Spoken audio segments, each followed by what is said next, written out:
ప్రేక్షకులకు నమస్కారం అండి. ఎముకలు గట్టిగా ఉండాలి, ఎముకలు బాగుండాలంటే ఏం చేయాలి, ఈ వీడియోలో చెప్పుకుందాం అండి. అందరికీ చాలామందికి ఎముకల ప్రాబ్లమ్స్ ఉంటున్నాయండి. గమ్ము అరిగిపోవడం అంటే 20 ఏళ్ళలోనే ఉంటున్నాయి, 60 ఏళ్ళలో 70 ఏళ్ళలో కూడా ఉంటున్నాయి. 20 ఏళ్ళలో రావడానికి కారణం ఏంటంటే సరైన ఆహారం తీసుకోపోవడం, జంక్ ఫుడ్స్. ఎముకలు గట్టిపడాలి, బలంగా ఉండాలి అంటే నల్లేరు మీకు చాలామందికి తెలిసే ఉంటుంది. నల్లేరు కాళ్ళని పలకలు పలకలుగా ఉంటాయండి. పూర్వం పల్లెటూరులో చిక్కుడు పాదులు కానీ ఏదైనా పాదులు పందిరికి ఎక్కించినప్పుడు ఎలకలు ఆ పాదులను కొట్టేస్తూ ఉంటే ఈ నల్లేరు కాడ వేసేవారు దానిపైన. అది చాలా దురదగా ఉంటుందన్నమాట. ఆ ఎలక దాన్ని కొరికేటోడికి నోరంతా దురద వచ్చేసి మళ్ళీ పందిరి మీదకి వచ్చేది కాదు. మన పూర్వీకులు ఎంత తెలివైన వాళ్ళో చూసుకోండి. ఎటువంటి ప్రాణహాని లేకుండా ఆ ఎలక కానీ ఆ ప్రాణికి కూడా ప్రాణహాని లేకుండా, ఓన్లీ మనకు నష్టం లేకుండా దాన్ని బయటికి పంపించడం అనమాట. ఇవాళ మోడర్న్ పెస్టిసైడ్స్లో కూడా ఏ క్రిమిని చంపాలో ఆ క్రిమిని తప్ప మిగిలిన క్రిములు ఏమి చనిపోకుండా మందులు తయారు చేస్తున్నారు, పురుగు మందులు.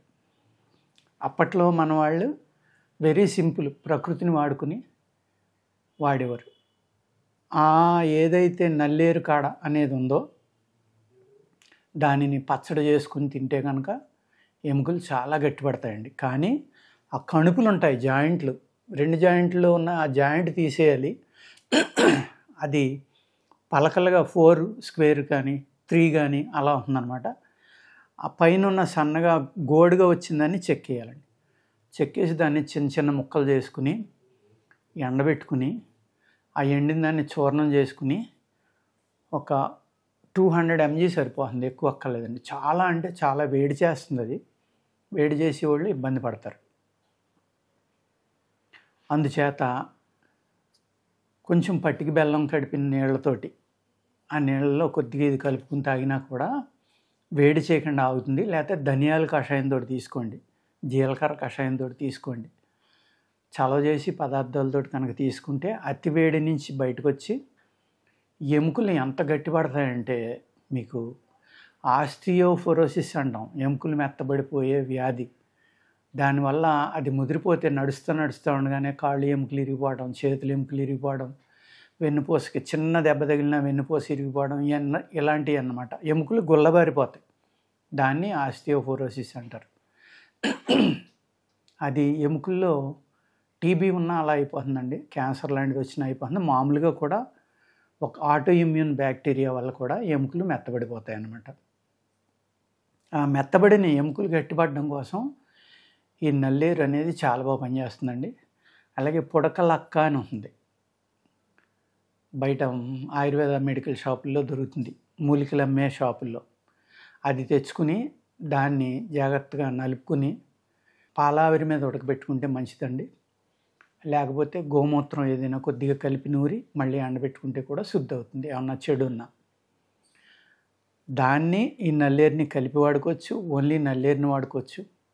అలాగే ఎముకలు ఇరిగిపోతాయండి కొంతమందికి, ఏదైనా యాక్సిడెంట్ అయ్యి ఇరిగినప్పుడు కూడా ఈ 2 రకాలు వాడుకోవటం వల్ల చాలా తొందరగా అతుక్కుపోతాయి అన్నమాట. అన్నిటికంటే మంచిది ఏదంటే మొరలి చెట్టు అని ఉంటుందండి. మనం సారపప్పు అంటాం, స్వీట్ల మీద పప్పు వేస్తూ ఉంటారు, అది సారపప్పు, చాలా కాస్ట్లీ. పల్లెటూరులో మొర్రిపళ్ళు అంటారు వాటిని. వర్షాకాలం బాగా ముగ్గుతాయి అన్నమాట. ఈ వేసవికాలం మామిడి చెట్లు పూసినప్పుడు పూసి వర్షాలు పడినప్పుడు ముగ్గుతాయి, చాలా టేస్ట్గా ఉంటాయి. ఆ కాయ లోపల గింజ పప్పు అన్నమాట ఇది. ఆ చెట్టు యొక్క బార్కు తాట అంటాం మనం, తోలు అంటారు కదా పల్లెటూరులో. ఆ చెట్టు యొక్క తాట తీసి దాన్ని నూరి రోజు ఒక అరతులం ఎత్తు ఉదయం సాయంత్రం పాలలో కలిపి తీసుకోవాలి. ఆ పాలు ఫిల్టర్ చేసుకోండి. నూరినప్పుడు ఏంటంటే సరిగ్గా నోరు నలగని ఏమన్నా పుల్లలు లాంటివి ఉంటే గొంతుకులో గుచ్చుకోకుండా ఉంటాయి. ఉదయం సాయంత్రం ఆ పాలతోటి పడి తీసుకుంటా అదే మొరలి చెట్టు యొక్క తాట, విరిగిన ఎముకలకి చెప్తున్నాను నేను.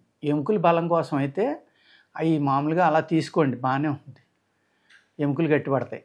నల్లేరు, పుడకలక్క, ఈ మొరలి చెట్టు యొక్క తాట, ఇవన్నీ కూడా లోపలికి తీసుకోవచ్చు. అదేవిధంగా గోధుమల్ని బాగా ఎర్రగా అయ్యేలాగా brown colour, dark brown colour వచ్చేలాగా వేపించండి. వేపించిన తర్వాత ఆ గోధుమలు మీరు పిండిగా చేసుకుని అందులో తుమ్మ జిగురు, తుమ్మ చెట్టు యొక్క జిగురు మెడిసినల్ షాపుల్లో అమ్ముతారు. ఆ జిగురు తీసుకుని దాన్ని ఆవు నెయ్యి వేసి చిన్న చిన్న ముక్కలుగా కొట్టి వేపిస్తే పేలాలే పేలుతుంది, పొంగుతుందన్నమాట. అది తుమ్మ జిగురు శుద్ధి చేసే పద్ధతి. అలా శుద్ధి చేసిన తుమ్మ జిగురు కూడా దీంతో కలుపుకుని 1 కేజీకి ఒక 30-40 గ్రాములు కలుపుకుని గోధుమ పిండిలో దాంతో చపాతీ కాల్చుకుని మీరు తిన్నా కూడా మీ ఎముకలు చాలా తొందరగా అతుక్కుపోతాయి. ప్లస్ ఎముకలకి విపరీతమైన బలం వస్తుంది, చాలా గట్టిపడతాయి అన్నమాట. ఇవన్నీ కూడా ఎముకలు ఎలా గట్టిపడతాయి, మనకి గొల్లబారిన ఎముకలను గట్టిపడటానికి చెప్పా, ఇరిగిపోయిన ఎముకలు గట్టిపడడానికి చెప్పానండి. న్యాచురల్గా కూడా ఎముకల యొక్క శక్తి పెరగడానికి ఇప్పుడు నేను చెప్పిన ఇవన్నీ కూడా మీరు వాడుకోవచ్చు. ఓకేనండి, నమస్కారం.